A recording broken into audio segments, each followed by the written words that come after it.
So, I've been rewatching Chainsaw Man in preparation for the Reze arc, and I had a thought during episode 9.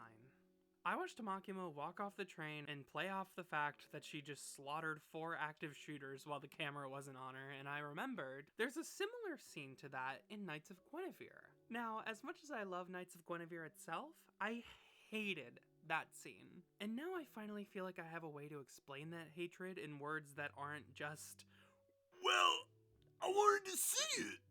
First, a bit of preface. Makima is on a train bound for Kyoto, and when they enter the tunnel, 4 men simultaneously stand up and pump her full of bullets. She slumps down in her seat and is, for all intents and purposes, dead. This tracks, because in the last few minutes, we've seen 5 other named characters, one of significant importance, indisputably kick the bucket on screen. So not only is it believable, it's a genuinely terrifying revelation.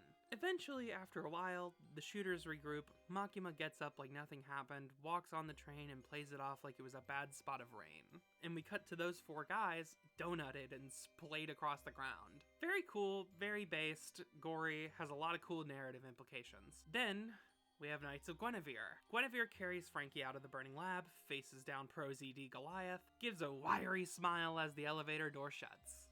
A spill of blood flows through the crack in the doors. It opens, Guinevere collapses into a pile of scrap next to the monster she just gutted. Quick, simple, to the point, leads to a perfect ending to the episode. However, I think the simplicity does the scene a disservice. Let me explain. A lot of people use the word slow when it comes to pacing in a kind of stupid way. Rather than implying a scene is boring or telling you things for no real reason, they'll say it's slow or needed to get to the point. What they mean is that the scenes are boring, wasting their time and not keeping them engaged. But since that's a lot and also sounds mean, it's way easier to just be reductive and say that the pacing was slow, which I think has led a lot of writers to really try and sprint to the finish line of any given episode. I notice this especially when there is more than one writer on something. I don't mind that. In fact, I think it's usually a huge strength. But you gotta know what stories need that lightning fast pace and which don't. I think Knights of Guinevere mishandles their pacing pretty often and tries to supplement their perceived lack of time with bad exposition-packed dialogue that causes their whole pilot to feel disjointed and sloppy.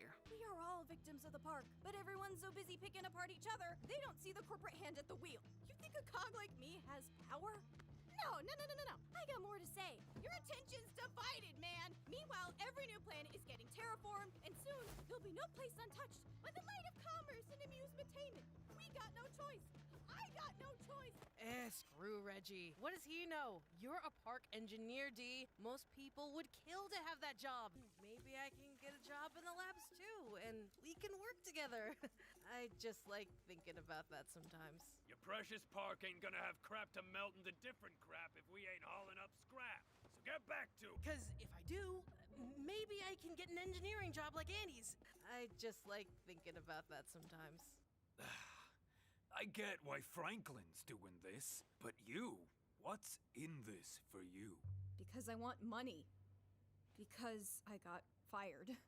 That's the truth.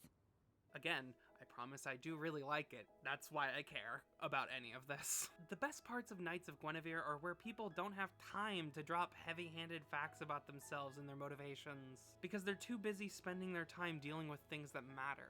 And I think that the biggest reason they don't do that all the time is because the 3 heads in the writer's room kept bumping into each other and staggering the pace, which led them to needing to do a bunch of patch jobs on the script. That's all speculation. Keep that in mind. I think this scene exemplifies some of those issues. Why don't they show us what happened to the automaton? The answer I'm okay with is that they didn't have the budget, because in all fairness, they probably didn't. However, when a story spends half its time telling you stuff that you don't care about instead of showing you reasons to, it starts to feel that maybe, I don't know, they could have spent that time animating this giant getting his fucking guts ripped out instead. It feels like just another patch job on top of an already Theseused plot. We've been very familiar with the idea that they want us to know things, but they don't want to show us. You can also argue that was a budgetary restraint, and again, can't really just flat out tell you you're wrong, but it's not like Dana hasn't written in this way on projects with bigger budgets, better pipelines, and more resources at her disposal like the Owl House, specifically in its first season. So I'm inclined to believe it was an intentional decision. even though I hope desperately that it wasn't, because we've been trained by the plot to let it waste our time and then dangle the parts that we think are interesting right beyond our line of sight. They pass it off as a mystery, when in actuality it's the only reason we care about the show at all. After that, it's easier for a lot of people to accept a still of a giant dead monster and just call it a day, because at least they got to see something. Bottom line, here, it doesn't feel like they did it to make you feel a certain way. It feels like they did it because they had to, and hoped you'd be okay with it. In contrast, when we move to Chainsaw Man, we have a lot going on around this. Denji's in half, Aki's injured, Himeno's dead, Kobeni's on the loose, and who the hell knows where everyone else is. And that's all interesting enough on its own, but here's the real kicker. The Makima reveal isn't just cool because we wanted to see a spectacle. It's cool because we're learning more about the plot. Makima survived, and that's only interesting because that means she has to be a devil, and only we get to know. We don't need to see her kill 4 randos because it's not important. All we need to know is that she's not human, and that it can't be any good, because now we get to speculate as to what devil she is. It's just good narrative design.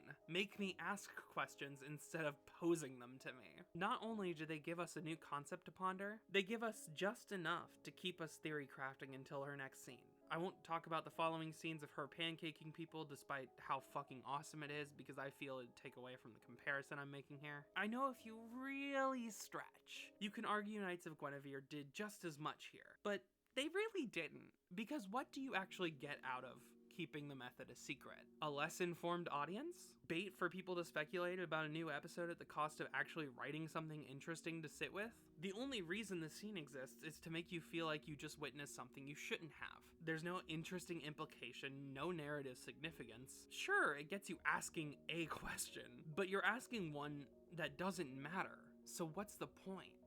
How did she do that? What is she hiding? I hope they tell us. Is not the same as, oh my god, I can't believe I didn't think about that. I wonder how she killed those guys. It's one clean stab all the way through, so it could be a spear, but maybe the snake devil? She's working for someone else, so what would that mean to— you get the idea.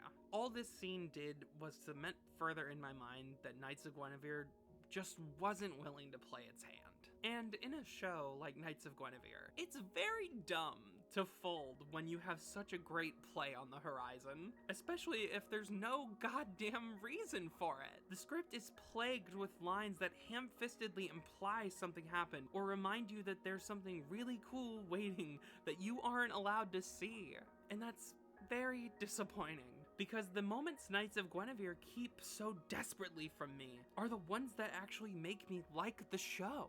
They just meander and meander until you're begging for someone to just talk about something that isn't gonna lead to another stupid roadblock. I'm watching a TV show, I'm not driving around a suburb. Pave the goddamn roads with intestines, make the people in the car fucking deal with it. Because anyone who thinks Frankie's pseudo-dad asking why Andy's doing things so you get to know is more interesting than running from your Disneyland decorated jail cell where a little girl tugs you around by your intestines like you're a dog on a leash is apparently eating very well with this pilot. I used to hate this trope very much. I thought that it was exclusively dog shit and only served to save writers who had no idea where their stories were going some time on figuring it out. But now, I'm glad that I've been proven wrong. I just wish that Knights of Guinevere was the one to have done it.